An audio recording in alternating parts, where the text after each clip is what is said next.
You've had a few days to reflect on the defeat to Birmingham. Where do you think it all went wrong for Boro on the day? I thought we conceded 2 goals and didn't score any. Fair enough. A couple of injury concerns came out of that game. How's Uche and Martin Piero? Do you know the extent of their injuries yet? No, Uchi, he's having a scan today, and I don't think Martin's training today, so we'll just have to wait and see. We can train tomorrow morning, you see, before the game. So we'll probably give the lads as long as they can. Can't see Uchi being available.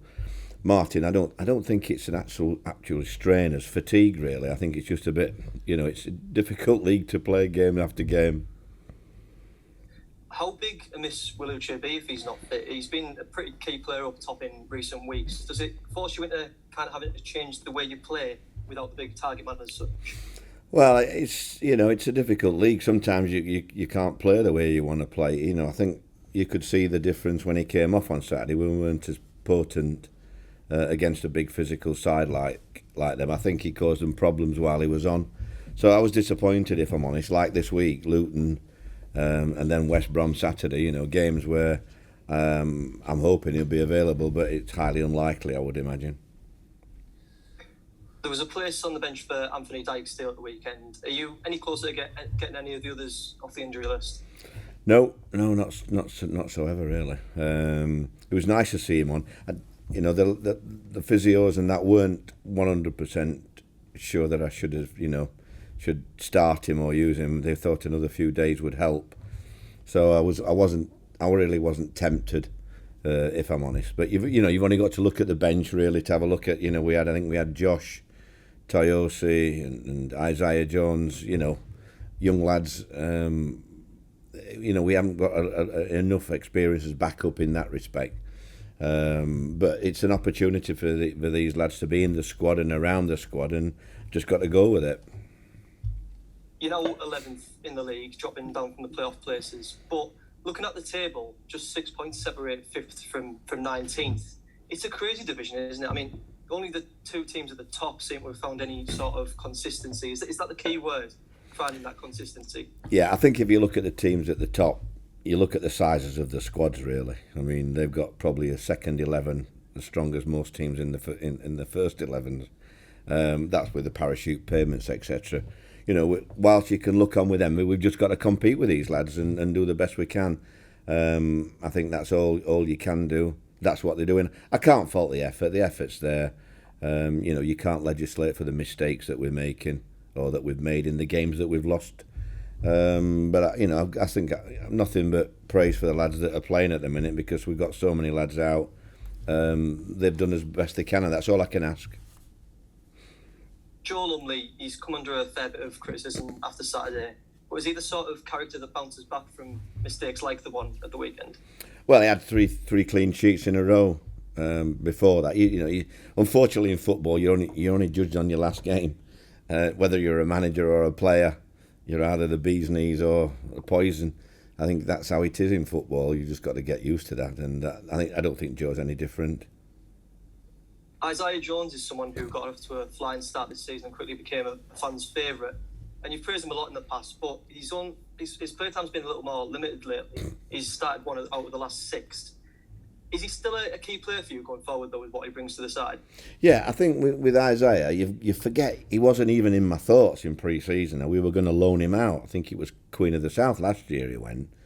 It's only by taking him to Cornwall and getting him involved, and he's listened and learned, and he had a really good start to the season. Then he hit a bit of a brick wall. 2 or 3 weeks in training, trying to do too much, trying to please people instead of just doing his own game. But now he's gradually come back. The last 2 weeks, I've been very, very pleased with him, with Isaiah. So that is how young lads are. They're up and down, and you can't do anything about that. James Leesaliki came out of the weekend. Is he getting up to full speed now? And what sort of an impact do you think he could make to the side? I don't know what sort of impact. I just know he's getting up to speed, yes. I don't know yet, the Championship, what he'll be like. But he's done better in the last week than he has done since he's been at the club. It took Martin those 2 weeks. James has not had the luxury of the 2 weeks training because he's been away with the Cameroons, but he has worked hard. and he's looked more at home in the environment this last week. Boro fans have seen Johnny Howson play pretty much everywhere in his time at the Boro, all over the pitch, but he seemed to settle very nicely into the right-back position. Where do you actually think his best position is, though? I haven't tried him up front yet, only in a practice match. I have been tempted. I asked him if he'd push forward the other day when I won 20 quid off Sol Bamba because my team beat his. And John was instrumental up front that game.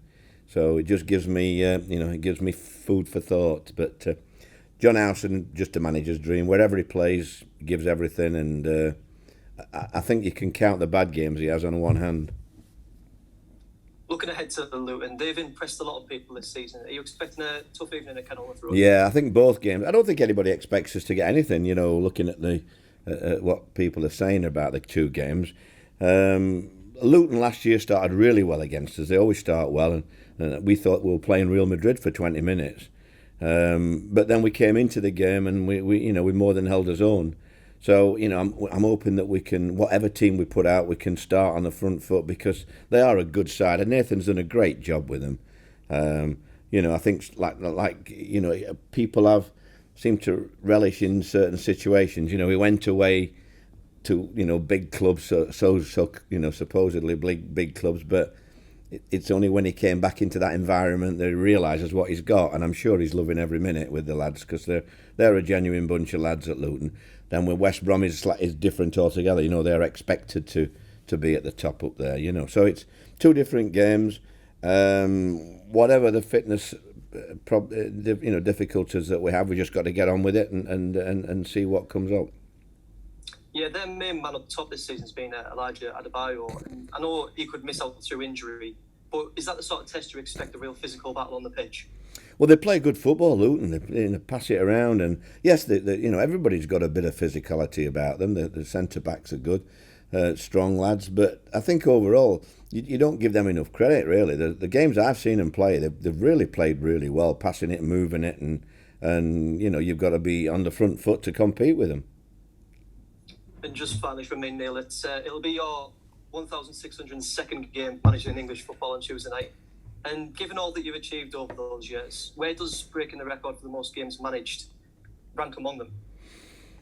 Well, I think obviously I'm very proud to have done this. I didn't think I owe a lot to Steve Gibbs because I wouldn't have carried on in football if he hadn't have made that phone call, and I had no idea about the record till 2 weeks ago, if I'm honest. And then somebody's told me I've got another record in about 14, 15 games, league games. So I've just got to keep my job for a few months and do the best I can. But I enjoy it. I've enjoyed it here. I know the majority of fans know how difficult it's been, and they're right with me. And then you get the others which can't wait for me to go. I'm afraid that's life in football, really. But you've just got to let it go in and out and just do your best, and that's all I do. That's why I've lasted so long. I think I've put more smiles on people's faces than gloomy looks. And that's how I see life, that's how I see football. You've got to enjoy it, and you've got to try and get your fans to enjoy it while they can.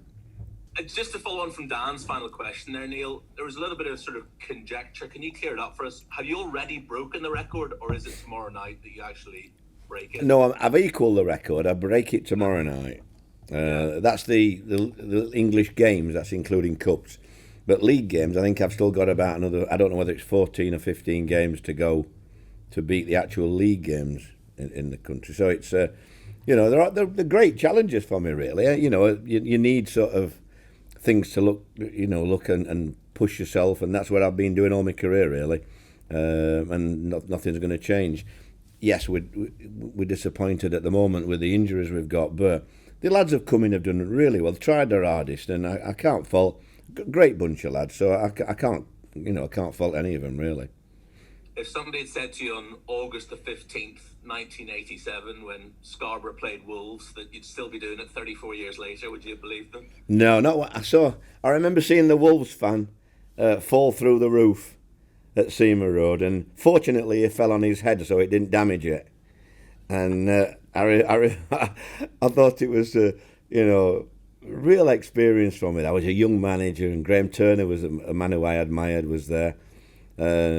And Scarborough was a special place for me, having taken them into the league and what have you. So, Yeah, it was a. I've always had good battles with Wolves, and that was a special game. I never envisaged. All I've tried to do in my career is try and make the fans who I work for, try and make them happy, try and make them smile, try and give them something to talk about each week. I've been called a Marmite man and all sorts of things, haven't I? And that's even in your own fans. Some like you, some dislike you. I actually love Marmite and Bovril, me. So I'm in that camp at the minute. The manager game has changed in those 34 years, hasn't it? I mean, even you probably wouldn't be aware of this, but in the last 10 minutes, Barnsley have sacked their manager, Spurs have sacked Nuno in the last 10 minutes as well. I mean, it's ruthless these days. That I didn't know. So you've just told me news that I wasn't aware of that situation. I felt for Nuno when I looked at the pictures. Really, I don't think he was the choice. Daniel's Daniel. So that's how it life. But he'll come back and enjoy it wherever he goes because he's hard working. The lad Schlopp. I don't know a lot about the Barnsley manager. But they've been quite unlucky with a lot of results as well, making mistakes. It's like anything else, I think when you're my age, you do get labelled. You're dinosaurs and all that lot, long ball merchants. I look at some of the teams in our league now, and I've never ever been as long as them in a million years. But because they're young, they don't get criticised. When they're my age, it's a dinosaur football, But I don't know what they were. What do they call them big dinosaurs? Tyrannosaurus Rex. Yeah, what is it? Tyrannosaurus Rex. Tyrannosaurus Rex, yeah. There's one or two of them in our league at the minute. And they're all young managers. Just on that note, Steve Bruce has spoken out since he was sacked by Newcastle about the abuse that managers get, how that has an effect on their mental health. Do you think that is something that's getting worse and should be a concern? It is. I don't think they can do anything about it. Until these big companies. You're talking about some of the evil messages on the board. Not just Football Manager. I'm talking about life in general. I just can't understand at my age how these people with all their billions cannot have an identification of people that go on them, so that you know who send these evil messages. Right? I don't know how it can't work, not in the modern era. But while you've got it as it is, I'm sat here now and I can see the keyboard, and people have got not a lot to do, and off they go. Say what they want. No, they're going to be. It's not going to be recognised who they are, and some of the things it's got really, really nasty. I couldn't have done what Steve Bruce did at Newcastle, if I'm honest. I don't need the job that much. I don't mean that disrespect to Steve. But I couldn't work in that environment at all, mate. I didn't think he deserved that. I think one of the seasons his record was as good, if not better, than Rafael Benitez. But because they love Rafael Benitez and he weren't Mark Ashley's man, he got away with murder. Whereas poor old Steve gets, hung, drawn and quartered. So it is a difficult. It's not getting any easier. I doubt if I'll ever watch football again when I retire. If I'm honest, I'll probably go on Sky a little bit, but I don't know now. Jeff's going, and I'm not sure about that either, really. So it's. I'm sure we'll have you, Neil. Don't worry about that. Just finally from me, to follow on from your answer there, you've always struck me as somebody who has got a pretty thick skin and probably tries to avoid the abuse that you're getting from fans as much as possible. But have there ever been moments in your career when your mental health has suffered, when you've felt that it's just getting too much for you? Yeah, I don't think I think about your mental health. I think it's whether you can cope with the abuse. Stupidly, over the last few years, I've actually looked on fanzines and things. Are you with me? Which is a mistake, really, because you might get 200, 150, 200 people, and they're the ones that always are pretty scathing on what they say, and they get away with putting what they want on the clipboards. Whereas when I go around town, like yesterday, I must have bloody done 20 pictures and photographs and things like that with people in the James Cook Hospital, and everyone was amazing. Lovely people. And, when I sign the autographs, I say, keep these safe because these are collector's items soon. I know I've told you this before, but I covered that Scarborough game. Did you? The Newcastle Journal. Yeah. I remember saying to Graham Turner when they were erupting, the Wolves fans over there, come on, we've got to go across pitch and calm your lads down, or they're going to be abandoning the game. He says, do you reckon? I said, come on, Graham. Yeah, I'm a young man. He's an experience. So we're walking across the pitch. I've told the people the story before. Just before we get to their fans, this drinks can comes whizzing past my head, and a Fanta or something like that. And I bent down to pick it up, thinking I'd squash it. Full of sand, it would have killed me if it hit me. It missed me about an inch. It missed. So that's when I knew it were going to be a bit difficult. But great. I mean, when you look at Wolves, 2-2, Steve Bull scored, and I remember when we played the second game down at Wolves, and we got a good result. I had 7 players at 6 o'clock. I had a lager salesman who got stuck in traffic. I had 2 builders that were stuck in traffic. I had Stuart Mello who couldn't get off his fireman shift till about 5 o'clock. All in the cars. Put the team sheet in with 7 players on and just crossed my fingers. And we got a draw. We were all part-timers. I was a chiropodist then, Yeah. So, I mean, the great days. I forget about these things sometimes. Just come to me when I have a press conference. But it's... Because it was Wolves' first game, wasn't it? Yeah. First game at that level, and they all just completely took over Scarborough, yeah. Well, it was, once again, the EFL, or whatever they were called then, they give us the first game, Wolves, on a bank holiday. They were all sleeping on the beach and round the town. You know what Wolves fans, they obviously never give it a thought. And I think that's when we had to start putting fences round and everything, didn't we?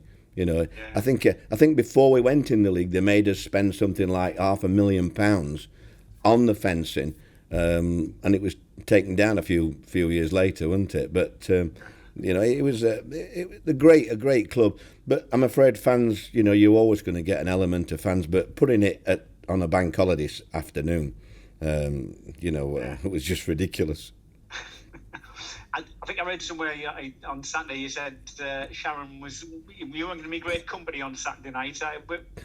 Was it a good night? Did you manage to keep smiling? Yeah, we got some friends down from Scotland, and so we had a good chat and a few stories flying around. But Saturday football is like that. You're talking about the people who've got the sack. Listen, it does hurt you. Whether you read things, whether you see things, whether you listen to fans, whether you listen so, because it hurts you, and it's difficult to tell you how you go about it. The only thing is to do 1,601 games, you can't let it affect you for long. You've got to be the one that comes out, and you've got to give the ones that puts the smile back on the players' faces, make them believe in what they've got through all the adversity that there is around. And you've got to be the frontage of your fans, and that's what I try and do. I get over it. Yes, I'm miserable for a few hours, but I'm always looking at the next game, if I'm honest, what we can do different to get that right result. And that's how you survive so long. So keep going, mate. Thank you very much.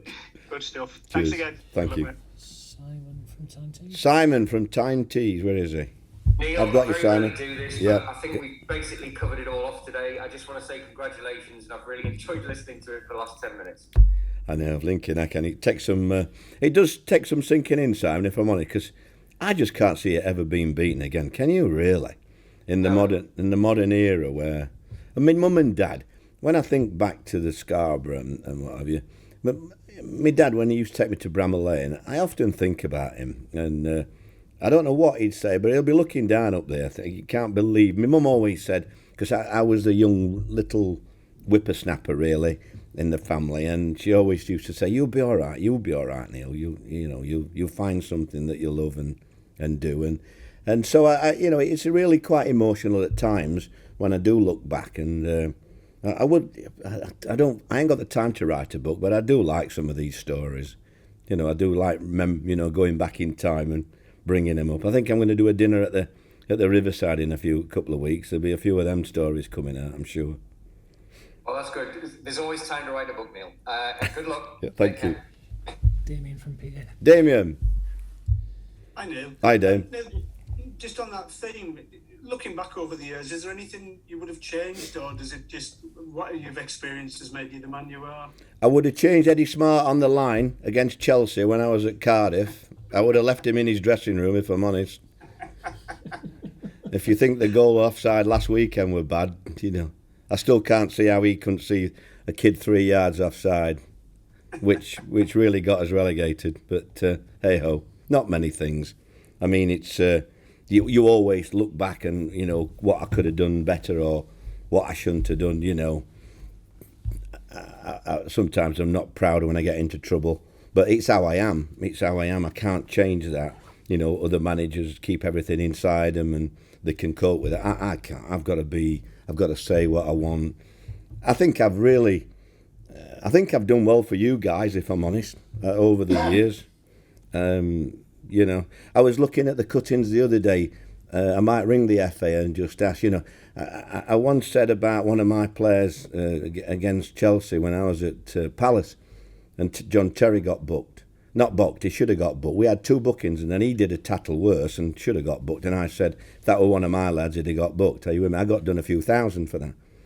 And yet a couple of weeks ago, I see Pep Guardiola having a go at Liverpool, saying that if it had been at their ground, he wouldn't have got it on this. And are you with me? And there's no charges in that. I just don't know how. It must be that my name's a bit more fashionable for the fines. Very good.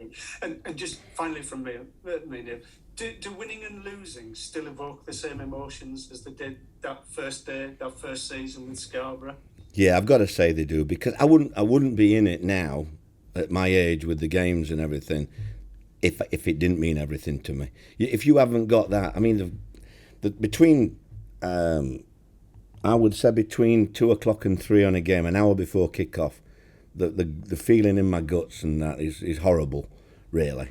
And as soon as the last game of the season, I never get that again. A few years ago, I started taking sleeping tablets, just only before a match, done night before a match.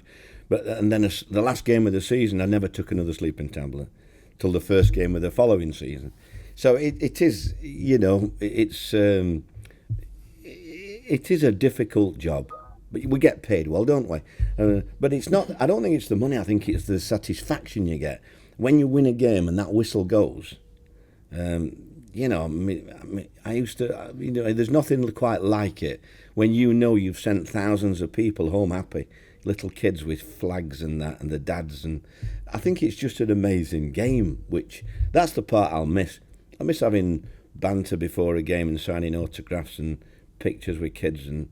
Because everybody now, they've all got big earphones on straight in the dressing room. They don't bother about the fans. Whereas, my dad used to say, when they stop asking you, that's time to bloody worry, son. And it is. So I'll enjoy as much as I can the rest of the season. And try and do my best, because I still think we are capable of getting in that top 6. But it's, we need a bit of luck with injuries now and probably 1 or 2 faces in January. Thanks and congratulations. Thank you very much. Craig. Hi, Neil. Hi, Craig. Yeah, Neil, obviously you've already mentioned the table and how that is and the fact that Recording it is 2 difficult stopped. games coming up. I mean, with the injury record as it is and everything, do you almost feel like these next 2 games are almost, try to keep in touch with that top 6? Yes. Because then hopefully the other side of the international break, things are going to clear up. I've been like that the last 6 games, Craig. I know we won 3, but that's where I felt right from 6 games ago. We've got to keep in touch. We've got to keep in touch in distance, because I do believe with the injured lads and probably a couple of additives in January that we can be as good as anybody outside the top 4. Really, I think it's going to be wide open all the season. Really. Yeah, and you mentioned, a couple of additions in January there. I mean, so is that something you're already thinking about now, like kind of, where in the team you would perhaps like a couple of new additions in January? Well, I want another physical striker, for when, Uchi wasn't supposed to be my number 1 striker, if I'm honest. But we need another physical striker up front to take a bit of pressure off other lads. And I'm sure that I'm not at a meeting yet about that, but we're only 6 weeks away from the window. So we've got to have to get together now and have a look how they can help me and what targets they've got. Are you with me? Yeah, and I guess that's something that the kind of transfer team work on in the background kind of all year round, really, because as you see, it's 6 weeks, but I think it's 11 games, if I'm not mistaken, between now and then. And I mean, anything could happen between now and then, couldn't it? And that could completely change the plans, because one position that now isn't a priority could suddenly become one if touch wood, it doesn't, but if a bad injury happened. Yeah, I mean, we've got away with really all the defenders missing. Through a bit of luck and adaptability, but there are other players that you do wonder if they get injured at the moment, how you're going to replace them at this moment in time with the problems we do have. But that's you just have to put it at the back of your mind and just take one game at a time. Really, we've got to look. I mean, I think we've got 3 full-time members or 3 in the recruitment office, and now Kieran's came in, and so I'm hoping that when Kieran has a meeting with us, that they have got some targets, and I don't just want foreign targets, I want English targets as well. Are you with me? Or Great Britain, Yeah, brilliant. Yeah, and just lastly, Neil, go back to the Birmingham game. I mean, you switched it up slightly. Obviously, we've mentioned Johnny House, and he moved back into the midfield for that game. And I was just wondering, kind of, reflecting on it since then, how you felt that work, and whether you felt that maybe that changed those dynamics, that kind of Crooks and Pierre had built up in the 3 games before that, or? Well, he didn't actually start in there, Craig. We actually started with him at right back, but because of the way they played the 2 up and then 1 in midfield. We had to switch it within the 5 minutes and put him into there, and that's what we've got to do with Paddy and with Johnny. We have got that adaptability, so we don't always start with one or the other. But then we change it according to what we feel will give us our best opportunity, really. Johnny will play anywhere, same as Paddy, fabulous pros, give the best. So it's just a matter of looking at. I do understand what you're saying about Crooks and Paera. Crooks, he wasn't himself on Saturday. I think I'm not sure he was 100% fit, if I'm honest, health-wise. So we'll just have to wait and see what's that. You can tell when he's not himself when you look at the amount of work he covered. He's always the top of our list by a mile, but he was nowhere near that on Saturday. So it's Martin's getting fitter, but it is a hard league to play 2 or 3 games. I thought he'd pull the blinking calf at first 5 minutes. We were just going to put the sub on. And then Leo spoke to him, and he carry on, and I saw him yesterday. I looked a bit sharper than him yesterday, if I'm honest. he looked like an old man walking in yesterday, but that soon changes, doesn't it, when you have a rub and a massage and get on the training ground. Brilliant, thanks very much, Neil. Right, congratulations on the record as well. Thank you very much. Matty, where are you? Yes, got you, Matty. Morning, Neil. Yes. How are you? All right, Paul. Thank you. Just touching on what you were saying about Matt Crooks there. Obviously, there's probably details that we shouldn't know about when it comes to his health. But what seems to be the general feeling on it? No, I don't think he. I think he was just felt tired. Right. He was nowhere near what he normally covers. I mean, what he normally covers, I don't think anybody in the league would cover. If I'm honest, you look at the stats. I've never had anybody that covers 13,000 kilometres, whatever it is they cover. And he's always right at the top. In fairness, you'd be surprised that Martin's not far away either. Martin's doing a job with him. He's lovely and fit. But it is hard to do that 2 or 3 times a week for somebody that's not used to it yet. In Martin. But I think he has really appreciated Crooksy being alongside him. On the other end of the fitness scale, with Anthony Dijksteel, I remember you said a few weeks ago there's more that he could do with his warm-up and his preparation and his kind of avoidance of injuries. Yeah. Have you seen changes since? Yes, because I've been watching him. Right. So when I'm watching him, I've made sure that he's done certain things that he might not have done in the past as well. It's amazing how players can train that little bit more if the manager's watching them. And I've made sure that I've been watching Dixdale every step of the way this last few weeks. So and his record, they've got all these technology things now, haven't they? So we know that he's been training at 99%. Are you with me? Which really, in the past, because he's so easy-ozy and he doesn't have to stretch. He gets away with just cruising through games, and then all of a sudden you have to sprint twice in a row, and that's when you do damage. If you don't do that in the week and extend your legs in the week, so we've made sure between Chris Short and myself that that Dixdale knows what we need and to get him through, and so hopefully he doesn't have any more problems. You'll come up against probably Pelly, Ruddock and Panzu tomorrow for Luton. Obviously, there was a lot of talk about a potential move for him in the summer. How close were things? If you could. Yeah, I mean, he was one that we liked. We had him. We talked to him at the training ground, but could never quite get it over the line, really. And Luton were always in the back trying to get him to re-sign, etc. And in the end, that you have got to look after yourself. Really, the player couldn't wait any longer, and I think that was it. And just finally, I love the stories you were telling there about your Scarborough days and having a can fly past your head on one of your first games. I know the difference between that and where you've reached in your career must be completely huge. But do you miss that? You miss that sort of intimacy in the game. You miss that sort of grounding, if you like. Yeah, I don't think I personally are any different in that respect. I think Right. I don't think many managers have the conversations that I do with fans, and the sort of the togetherness. I mean, Rob's coming on later, but I've always wanted to be honest with fans and expect the same back in that respect. So it's one of them things.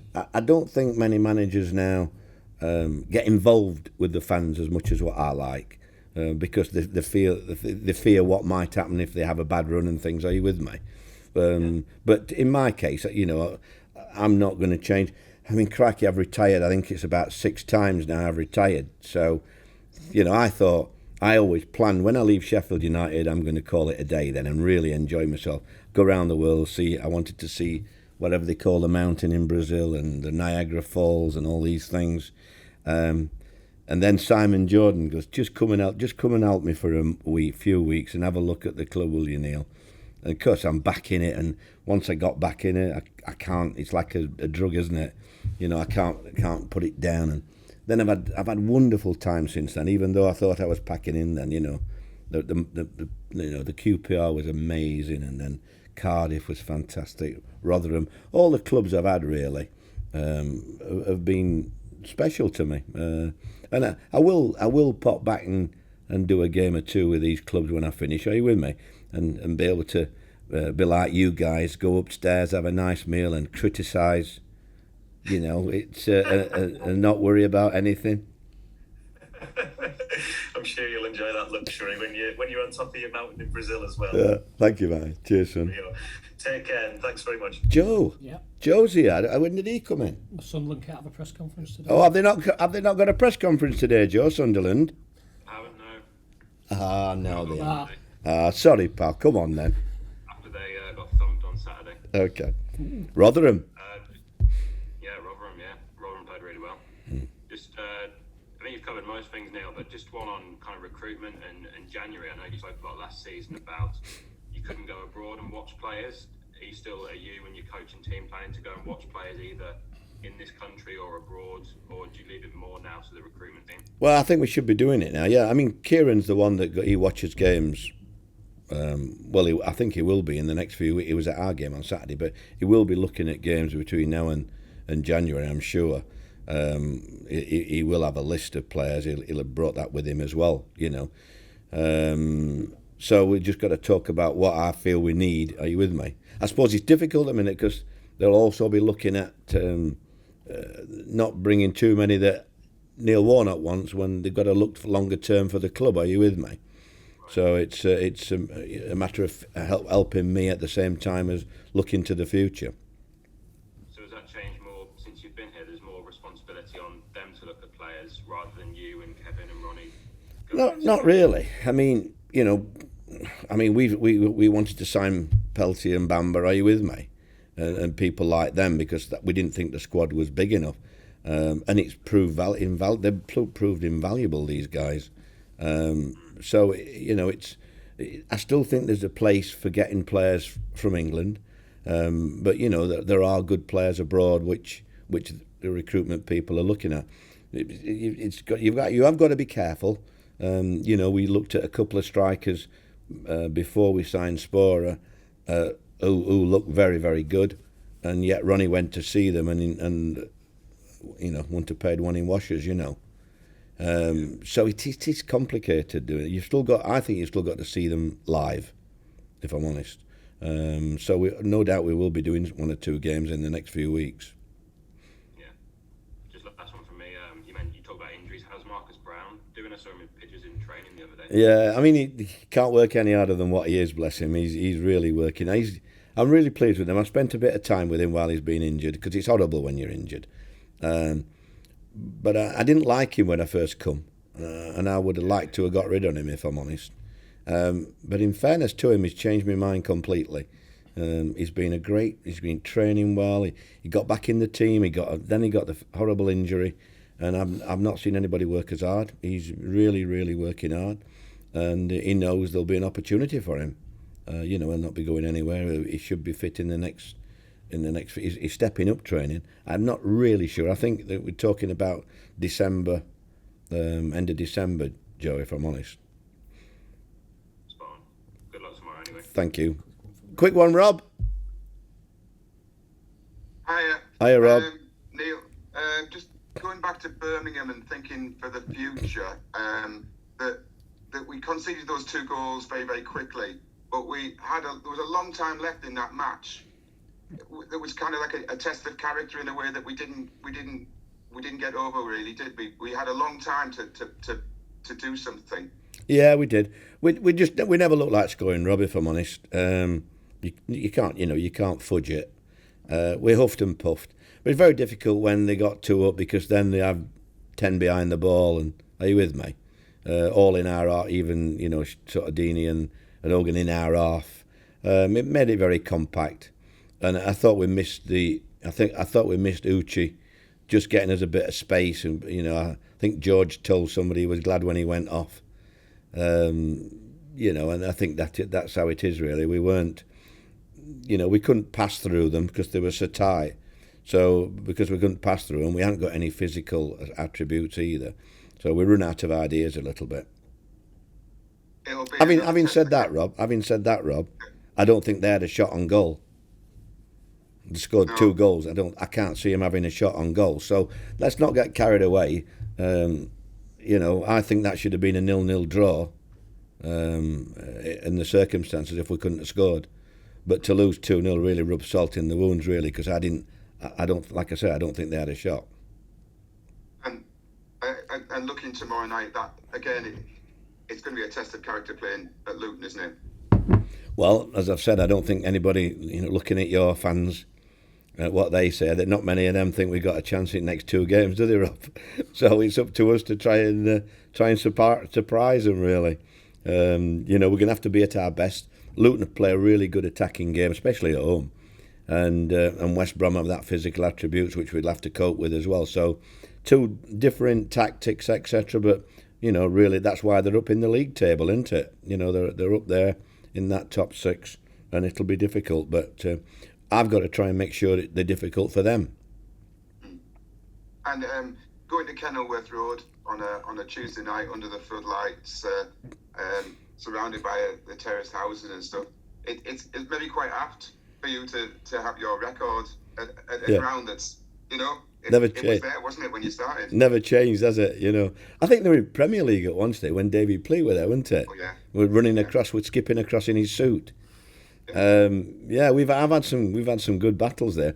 I got to the top flight with Notts County, and Luton were in they were in the Premier League in the top flight then with us. So they've seen it all, and it's not changed the ground, has it? No. And you mentioned Notts County. I was going to mention that to you, but you got to the top flight because you stopped Middlesbrough getting to the top flight. I know. So that's when we first crossed, and so much has happened since then. It is, yeah. That was probably one of my most difficult 45 minutes, if I'm honest, in my career. I had 2 or 3 of them, but I remember we played at Middlesbrough and we should have been out of sight. We should have won 3 or 4. We were super that night. And they got an equaliser, and we went to Meadow Lane, and it was anybody's game first half, and I felt sick in my stomach. I'm thinking, why didn't we score them 3 goals up there, you know? And Stuart Ripley, I was worried about Stuart Ripley. And then we got the goal, the lad who I signed called Paul Harding. He got a goal, and we ended up winning the game. But probably one of the worst I've felt that, because I didn't think, you know, I wasn't confident that we could do that. But then we went to Wembley and won at Wembley, you know. So it was. I've always enjoyed playing against Middlesbrough for some reason, you know. So that's why I would like to repay them with a run in that second half of the season.